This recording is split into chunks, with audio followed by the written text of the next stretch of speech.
네, 계속해서 중동 사태 전문가 두 분과 함께 짚어보겠습니다. 박현도 서강대 유로메나 연구소 교수, 반길주 국립외교원 교수 나오셨습니다. 안녕하십니까? 네, 안녕하십니까? 네, 트럼프 대통령이 이란을 향해서 48시간 최후 통첩을 날렸죠. 그 데드라인이 우리 시간으로 잠시 뒤인 오전 8시 44분이었는데 12시간 전인 어젯밤 트럼프 대통령이 이란이 협상을 원한다, 연락을 해왔다라고 말하면서 5일의 유예 시간을 더 줬습니다. 자, 지금 진실공방으로 번지고 있는 그런 모습인데 지금 물밑 협상이 잘 이루어지고 있다라고 볼 수 있을까요? 이란의 정확한 공식적인 반응은 그런 적 없다라고 예. 얘기하고 있습니다. 제 대화를 제어받은 적 없다고 얘기하고 있고요. 다만 지금 비공식적으로 하나 나오는 것은 미국 쪽에서 벤스 부통령을 통해서 갈리바프 국회의장과 대화를 제의했다라는 얘기가 나오고 있긴 합니다. 예. 또 여러 가지 혼란스러운 보도가 있는데요. 오만과 카타르가 지금 중재를 하고 있다.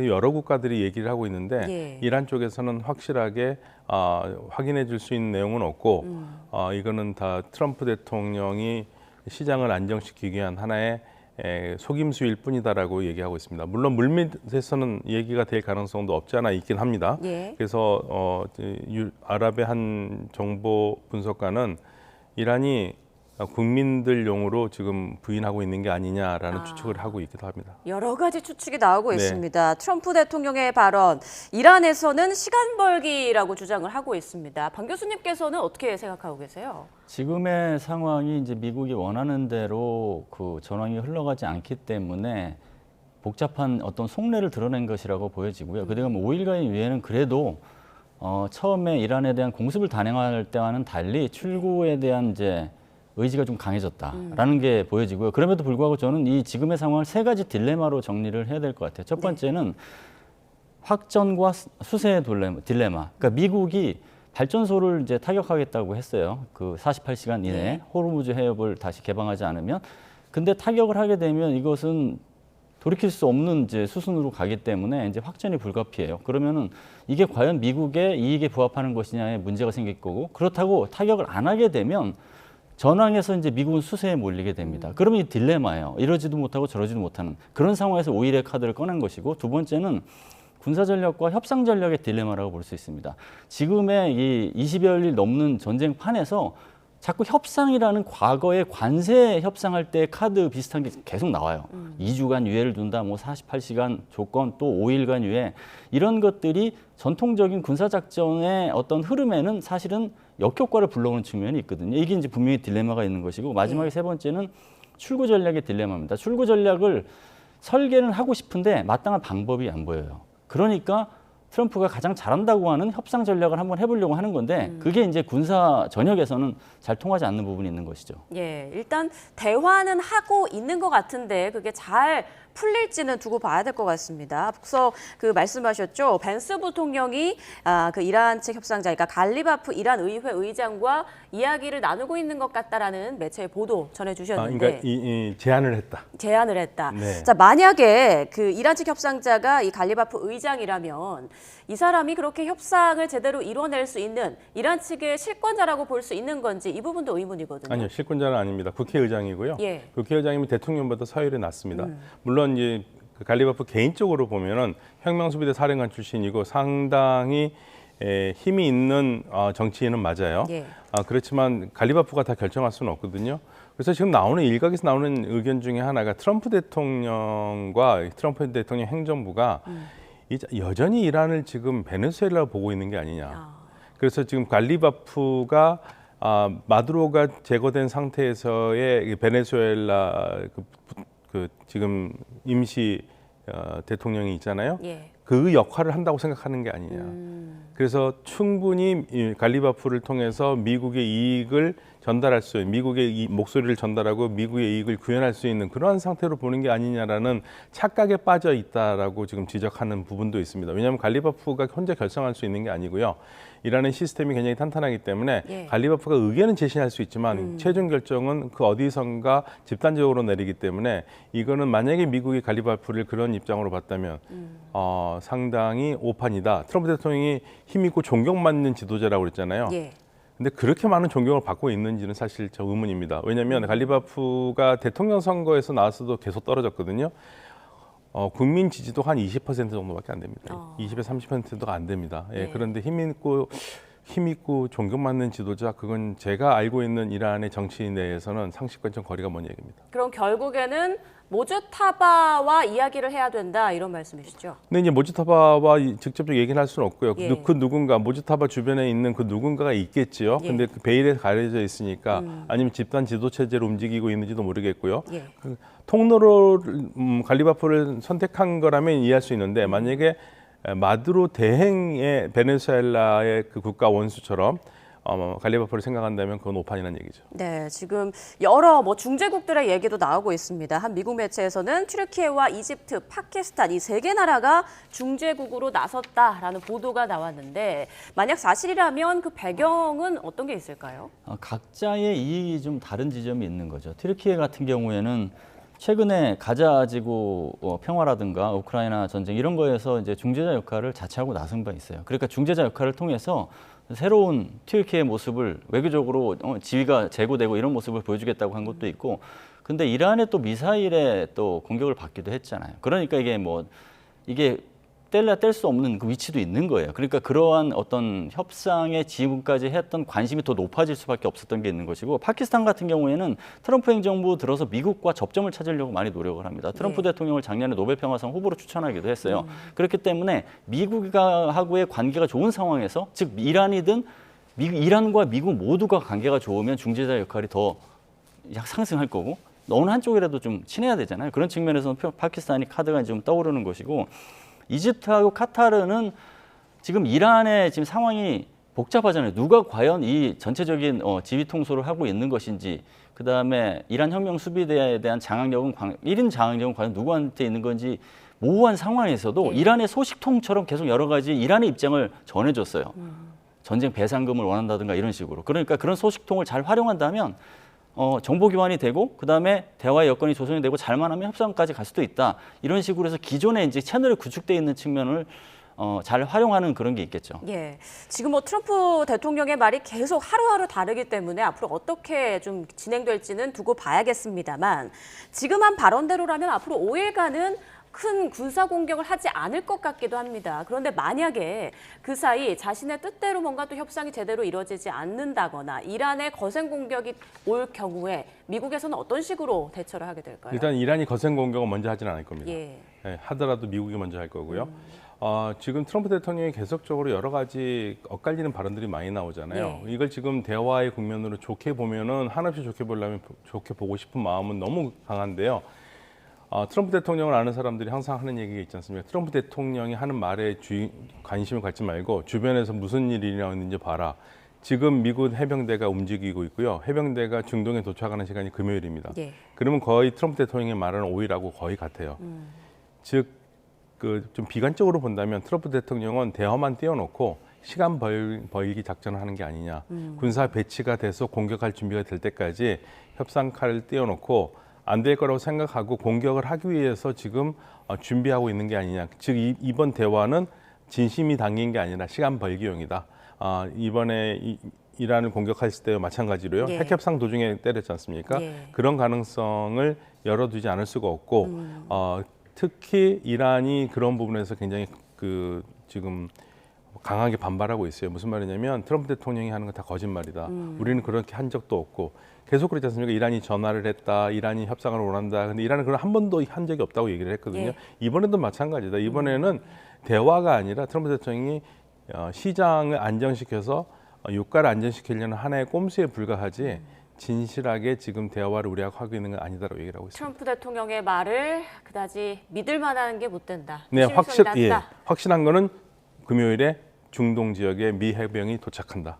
그거에 관심을 가져라 그런 얘기를 합니다. 네, 트럼프 대통령의 발언 중에 또 고개를 갸우뚱하게 만드는 부분이 바로 그 협상 내용이거든요. 지금 보면 사실 앞서 미국과 이란이 제시하고 있는 요구안 자체가 간극이 너무 커서 협상이 좀 어렵지 않을까라는 전망이 많았는데, 트럼프 대통령이 15가지 합의점에 도달했다라고 하면서 이란이 핵무기를 보유하지 않겠다는 것에도 동의했다라고 말을 했거든요. 믿을 수 있다고 보십니까? 트럼프 대통령이 하는 전통적인 협상 전략이죠. 사실 상대방이 그렇게 하지 않았는데 트럼프 대통령이 목표로 삼고 있는 것들을 미리 얘기해서 상대방이 이미 수긍했다는 식으로 하는 게 기존의 전략이었거든요. 예. 그러고서 이번에 6대 조건을 이야기한 거 보면 이게 사실은 뭐 5년간 미사일 프로그램 중단하고 우라늄 농축 안 되고 작년에 10일 전쟁 때 타격을 했던 세계 핵시설 해체하고 그다음 미사일 군축도 하고 대리 세력에 대한 자금 지원 중단하고 원심 분리기 외부 감시한다. 이건데 이거를 이제 간단히 이제 이야기하면 미국이 이란 공습을 통해서 얻고자 했던 목표가 이제 드러나거든요. 그게 뭐냐면 베네수엘라 그 마두로 체포 작전 때 레짐 체인지는 안 됐지만 레짐 체인지에 준한 효과를 유도를 했어요. 왜냐하면 로드리게스 부통령이 결국은 미국의 정책을 수긍하는 식으로 약간 태세를 전환했잖아요. 그게 이제 전술적이고 일시적이라 하더라도 그와 유사한 게 이란에도 가능할 것이라는 판단으로 이란 공습을 했는데 이 내용을 보면 두 가지로 정리를 할 수가 있어요. 핵하고 미사일 프로그램을 사실상 무력화시키는 거 하나, 두 번째는 대리 세력하고 디커플링 이거거든요. 두 가지를 달성하면 레짐 체인지, 즉 신정 체제가 유지된다 하더라도 레짐 체인지에 준한 효과는 거둘 수 있다 이런 것 같아요. 근데 이란하고는 접점이 너무 크죠. 이란은 전쟁 배상 원하고 재발 방지 요구하기 때문에 극과 극이란 말이죠. 그러면 트럼프 행정부가 왜 이렇게 높은 요구 조건을 제시했느냐? 이것도 협상 전략이죠. 뭐냐면 트럼프는 굉장히 최고로 높은 요구 조건을 먼저 제시한 후에 조금씩 낮춥니다. 그래서 접점을 찾으려고 하거든요. 그 낮춰진 것 때문에 상대적으로 낮아졌으니까 대화를 해볼까? 이런 식으로 해서 유도하고 종용하는 전략이라고 봅니다. 네. 자, 앞서 그런 말씀 해주셨죠. 트럼프의 말을 집중하지 말고 그 주변에서 일어나고 있는 일을 보라. 지금 지상전 가능성이 계속 제기되고 있는데 얼마 전 사직한 그 켄트 전 미 대테러 소장이 이런 말을 했습니다. 지상군 투입 시 재앙이 될 것이다. 인지를 주는 것과 마찬가지다. 이 의미를 좀 자세히 풀어주실까요? 지상군이 들어가면 뭐 100% 성공해서 슈퍼맨처럼 미군이 엄청난 능력으로 한 명도 다치지 않고 한 명도 잡히지 않고 공격을 성공하고 나온다면야 전혀 문제가 없겠지만 그럴 가능성이 없다라는 거고요. 조 켄트가 말하는 거는 바로 그런 부분을 얘기한 겁니다. 미군이 잡힐 가능성이 굉장히 큰데 그 젊은 병사들이 인질로 잡혀서 전쟁의 볼모가 된다. 그런 불행한 일을 없애야 된다고 얘기를 하고 있습니다. 이라크 전쟁이 상대적으로 이란의 전쟁에 비하면 훨씬 쉽다는 얘기죠. 이란이 훨씬 어렵거든요. 지형 자체도 그렇고요. 그리고 준비된 상태도 그렇고. 그럼 미군이 지상군이 들어갈 경우에는 반드시 성공한다는 보장이 없어요. 그 부분을 얘기하는 건데요. 지상전을 한다는 게 지금 이 상황에서 아무리 봐도 제가 군사 전문가는 아니지만 답은 안 나오는 일이거든요. 뭐 하르그 섬을 점령한다? 아니면 이란과 UAE가 뭐 영유권 다툼을 하고 있다고 하는 이란은 절대 영유권 다툼이 없다고 하는 이 섬 세 개를 점령한다? 이런 가능성들을 얘기를 하는데 이게 현실성이 있냐 이거죠. 점령을 하겠지만 과연 그 유지할 수 있겠느냐. 그 문제가 있고요. 그래서 지금 일부에서는 그런 얘기도 합니다. 성동 격사 아니냐. 지금 무슨 말이냐면 해병대가 호르무즈에 들어가서 뭔가 할 것처럼 얘기를 하더니 오히려 쿠웨이트나 이쪽에 있는 병사들을 이용해 가지고 하르그 섬을 점령하는 게 아니냐, 아니면 본토로 들어가는 게 아니냐, 여러 가지 시나리오가 있는데 어느 하나 미국으로서는 만만치 않은 일들입니다. 왜냐하면 미군의 피해가 나올 수밖에 없는 상황이고요.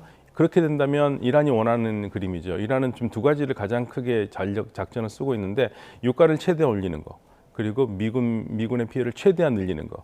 그래서 미국 여론을 움직여서 트럼프 대통령이 알아서 스스로 물러나기를 바라는 그러한 전략인데 이란의 그러한 전략에 성공할 수 있도록 차라리 트럼프 대통령이 도와주는 꼴이라는 게 지금 사실 조 켄트가 얘기한 걱정하는 그 부분입니다. 네, 국제에너지기구 사무총장은 지금의 상황을 1970년대 두 차례 오일 쇼크와 2022년 러시아의 우크라이나 침공에 따른 가스 공급 충격을 모두 합친 것보다도 심각한 수준이다. 이렇게 말을 했습니다. 지금 뭐 호르무즈 해협으로 인한 그런 파장뿐만 아니라 지금 여러 가지 시설들이 파손돼 있기 때문에 이걸 다시 재건하고 다시 정상화시키기까지는 상당히 오랜 시간이 걸릴 거란 말이죠. 이 부분도 굉장히 위험한 상황 아닌가요? 그렇죠. 지금의 그 미국과 이스라엘의 이란 공습이 정말 이란 내에서의 일어나는 전쟁으로 끝날 것이냐, 그렇지 않게 하도록 하는 게 이란의 전략이었죠. 그래서 에너지 시설 파괴하고 그다음에 그 주변 걸프국에 있는 뭐 미군 기지뿐만 아니라 민간 상업화까지 다 파괴하고, 그러니까 국제사회 그다음에 에너지 이런 것을 볼모로 해서 이란이 혼자서 싸우는 것을 감당할 수 없으니까 이런 전략을 펼친 건데 이런 전략이 어떻게 보면 이란 입장에서는 일부 먹힌 측면이 있는 거죠. 왜냐하면 그게 이제 미국을 수세로 몰아넣었고 이스라엘 같은 경우에도 사실은 수세로 놀아볼 저게 갈 수밖에 없는 게 이제 미사일 재고량 관리를 잘했어요. 그래서 결국은 일부 그 미사일 방공망을 또 와해시키기도 했기 때문에 이런 측면에서 보면 이란이 핵 협상을 하면서 갑자기 그 공습받듯이 타격을 받았지만 어쨌거나 내부적으로는 상당 기간 플랜 B 전략을 구상을 했던 것으로 보여집니다. 그게 이제 결국 말씀하신 대로 국제사회 전체가 에너지 위기, 그다음에 민간 정유시설 파손으로 인해서 받게 될 도전 요소 이런 것을 염두에 둔 것으로 보여집니다. 네, 지금 트럼프 대통령의 강성 지지층 마가 여론도 흔들리고 있다는 얘기가 계속 나오지 않습니까? 트럼프 대통령이 만약 이런 상황에서 더 강공으로 밀어붙인다면 더 어려운 상황에 놓이게 될 텐데 앞으로 어떻게 할 거라고 보세요? 근데 저도 좀 놀라운 건데 예. 최근에 그 여론조사를 보니까 공화당 마가 지지층들은요. 트럼프 대통령의 이란 공격에 92%가 찬성을 하더라고요. 8%밖에 차이가 안 난다. 예. 저는 그래서 사실 조 켄트도 그렇고 터커 칼슨도 있고 마가의 스피커들이 그렇게 트럼프 대통령을 비판하고 이란 전쟁을 반대하는데 92% 마가 공화당 지지자들이 트럼프 대통령의 이란 공격을 지지한다는 게 상당히 놀랐습니다. 네. 그래서 어쩌면 트럼프 대통령이 거기에 잠깐 고무가 됐을지도 모른다고 생각을 하더라고요. 그런데 그러면 지금 트럼프 대통령이 48시간 최후 통첩을 한 다음에 그리고 나서 갑자기 5일 여유를 준다고 이게 싹 바뀐 거거든요. 네. 36시간 만에 바뀐 겁니다. 그렇죠. 불과 12시간 만에 남겨놓고. 예. 그랬었을 때 트럼프 대통령이 이게 마음을 바꾼 이유가 뭐냐 가지고 미국 내에서 얘기가 많더라고요. 그래서 제가 그 분석 중에 하나 재밌는 거를 한번 봤는데요. 그 중에 보면은 그 분석은 뭐냐면 이거는 이란과 아무 상관이 없다.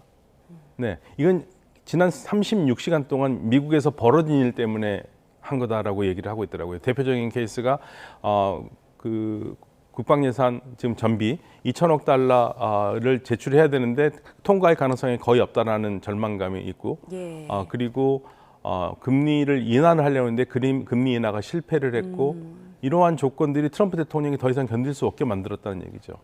그리고 특히 TSMC 같은 경우에도 대만은 압도적으로 그 에너지를 수입하는데 이 반도체의 중요한 헬륨을 생산하는 카타르 시설이 망가지면서 제대로 받지 못하고 있는 상황이고, 이런 상태에서 전쟁을 개선한다는 게 굉장히 위험하다, 경제적으로 위험하다. 그래서 트럼프 대통령이 결국에는 이러한 내부적인 요인 때문에 그런 발표를 한 거지 이란을 고려한 건 아니다라는 게 그 의견이 있습니다. 그럼 결론적으로는 지금 트럼프 대통령이 가장 신경 쓰는 부분은 미국 여론이다 이렇게 볼 수 네, 있겠네요. 그래서 만약에 예. 지금 이 상태에서 계속 가게 된다면은 결국엔 유가는 7달러까지 갈 거고, 7달러 가면 중간 선거는 깨끗하게 패한다는 그러한 위기감 때문에 그런 게 아니냐라는 분석을 하고 있습니다. 네.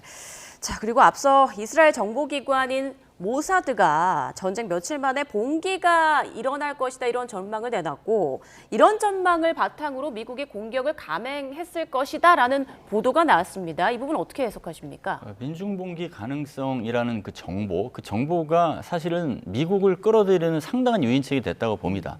근데 이제 이 전쟁에서 정보가 이제 정치화되는 문제가 사실은 굉장히 미국에서도 뼈아픈 역사였거든요. 예를 들면 이라크 전쟁 때 2003년 이라크 전쟁 때 사담 후세인 정권이 WMD를 갖고 있다고 해서 정치인들에게 유리한 정보를 만들어서 제공을 했는데 결국 갖고 있지 않았어요. 그래서 전쟁 명분이 없기 때문에 결국 지금까지도 역사에는 이라크 전쟁이 아니라 이라크 침공이라고 얘기를 하거든요. 마찬가지로 이스라엘의 정보가 정치화되면서 그게 미국까지 건네지고 그 미국과 이스라엘이 과거와는 차별화된 양자에 기반한 군사작전, 즉 예전에는 중동을 대상으로 다국적군이 진행이 되는데 이번에 미국과 이스라엘에 의한 양자 연합작전을 할 정도로 그 정보가 정치화돼서 이 후폭풍이 컸다는 것은 이거는 이제 교훈의 그 도출 지점이 있는 것이고요. 민군 관계 차원에서 그다음에 정보의 정치화가 되는 것을 막는 차원에서 이란 전쟁 이후에 미국 내부에서도 여러 교훈 도출이 있을 것으로 보입니다. 네, 네타냐후 총리와 트럼프 대통령이 전화 통화를 했다고 하는데 이란에 대해서 미국 이스라엘 연합군이 거둔 군사적 성과를 이스라엘 이익 보호를 위한 협상으로 전환하는 방안을 논의 중이다. 좀 말이 어렵습니다. 이건 어떤 내용인가요? 그러니까 그동안 미국과 이스라엘이 열심히 이란을 공격했고 이란이 상당히 무력화됐기 때문에 이거를 바탕으로 해서 협상을 할 수 있다는 얘기입니다. 그러니까 지금 사실 네타냐후 총리는 전쟁 그만두고 싶은 마음 없습니다.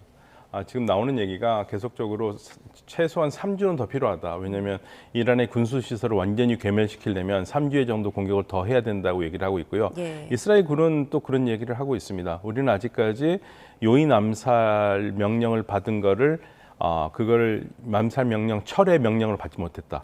그러니까 아직까지 계속 진행 중이다. 계속 얘기를 하고 있고요. 그러니까 이스라엘은 만약에 트럼프 대통령이 멈추면 울며 겨자 먹기로 어쩔 수 없이 멈출 수는 있지만 조금이라도 틈이 된다면 절대 멈추지 않을 거고요. 트럼프 대통령이 이스라엘도 이번 협상의 대상으로 같이 참여한다고 얘기를 했고 이스라엘도 우리가 그럴 거라고 얘기했는데 예. 이게 이제 전부 다 주변에서는 걱정하는 거는 이스라엘이 들어오면 결국 이스라엘이 협상을 방해할 것이다 라고 걱정을 하고 있는 거죠. 그래서 네타냐후 총리는 지금 전쟁은 계속해야 되고 그렇다고 트럼프 대통령 말을 안 들을 수 없으니까 들어주기는 하지만 전쟁은 계속 이끌어가려고 할 겁니다. 네, 앞서 그 이스라엘 정보기관 모사드의 예측이 틀렸다라는 보도 말씀드렸는데 지금 이란 내부에서는 봉기가 일어날 조짐이 전혀 없습니까? 어떤가요? 폭탄이 떨어지는데 봉기를 할 수가 없죠. 그래서 지금 제가 취합한 이란 내부 정보는요 이런 게 있습니다. 예. 지난 1월달에 이 정권이 너무 싫어서 어떻게 해서든지 이스라엘과 미국의 힘을 빌어서라도 정권을 넘기고 싶어 했던 사람들이 지금 와서 허탈해한 상황이 된다 이거죠. 그렇게 도와줄 거라고 믿었던 나라들이 우리에게 폭탄을 터뜨려서 내 주변의 가족들과 친구들이 죽는다. 그래서 이들이요, 이란 정부가 모두 동원을 하는 행사에 나가지는 않지만 열심히 헌혈하고 열심히 구제 활동하고 그러면서 나라를 지킨다는 생각을 가지고 있어요. 예. 그리고 특히 지금 쉽게 말하면 정신적으로 붕괴된 사람들이 해외에 있는 이란 교포들입니다. 해외에 있는 이란 교포들도 어떻게 해서든지 이란 정권을 물어보려고 그러는데 지금 파괴되는 모습을 보면서 지금 반반으로 갈려요. 한쪽은 계속 파괴해서라도 정권을 넘겨야 된다는 데가 있고 아니 내 나라가 이렇게 망하고 있는데 그게 무슨 의미냐라고 얘기하는 데가 있고요. 그래서 지금 현지 상황에서 네타냐후 총리도 그렇고 트럼프 대통령도 그렇고 우리가 안전하게 데모할 수 있는 환경을 만들어 줄 테니까 끝나면 나와라 그러지만 폭탄이 떨어지는 상태에서 지금 내 목숨을 지키는 게 바쁘죠. 예. 시위는 뒷전이죠. 그러니까 이건 불가능한 얘기입니다. 네. 자, 앞으로 유예 기간 5일을 더 준 트럼프 대통령. 앞으로 5일 동안은 어떤 상황이 벌어질 거라고 예상하십니까? 군사적 압박 카드는 최대로 끌어올리면서 협상의 여지를 두고 물밑 협상을 하는 가운데 이란의 변화를 보겠죠. 그런 차원에서 오키나와에서 30일 해병 원정대 보냈고 그다음에 캘리포니아 샌디에고에서 10일 해병 원정대 또 추가 증원하고 있지 않습니까? 예. 그런 것들이 이제 최대 압박 카드고 그다음 82 공수사단 이야기 꺼내는 것도 그런 압박 카드라고 봐야겠죠. 다만 이게 이제 압박 카드가 일부 시행될 가능성 그게 이제 우려의 지점이라는 거죠. 이제 해병대 같은 경우에는 일시적으로 점령을 하고 다시 나오는 경우도 있을 수가 있고 아니면 계속 있게 되면 후속 군수 지원이라든가 탄약 보급 이런 문제가 있기 때문에 어떤 식으로든 변칙적으로 그걸 쓴다. 그러면 이제 그게 이제 지금까지 개시했던 전쟁하고는 완전히 다른 판의 전쟁이 되는 것이고 협상의 여지는 더 닫히기 때문에 그러한 어떤 트럼프 행정부 내에서의 중간 점검과 판단 이런 게 어떤 식으로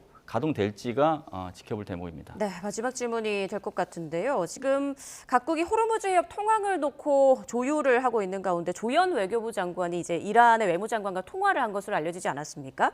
이란 측에서는 이란에 협조할 경우 해협을 통과하는데 문제가 없다라고 말한 걸로 알려지는데 우리는 외교적으로 좀 어떻게 대응해야 할까요? 일단 우리나라는 동맹도 지켜야 되고 국제 룰도 잘 지켜야 되고 그러면서 에너지 안보도 지켜내야 돼요. 예. 이런 삼박자를 다 맞춰야 되는데 그런 차원에서 일단 우리나라는 호르무즈 해협 봉쇄를 규탄하는 22개국 공동 성명에 이제 동참을 했어요. 네. 근데 그게 이란 전쟁에서 그 전역에 관여를 하는 것으로 비춰지지 않도록 즉 군사작전과 에너지 안보를 분리하는 그런 메시지를 외교적으로 내는 게 필요하고 그런 측면에서는 이란하고의 소통도 필요한 것이고 동맹국 그다음에 나토국 이렇게 22개국 그 규탄 성명에 참여한 국가들과의 정보 교환 이런 것도 필요한 거겠죠. 네.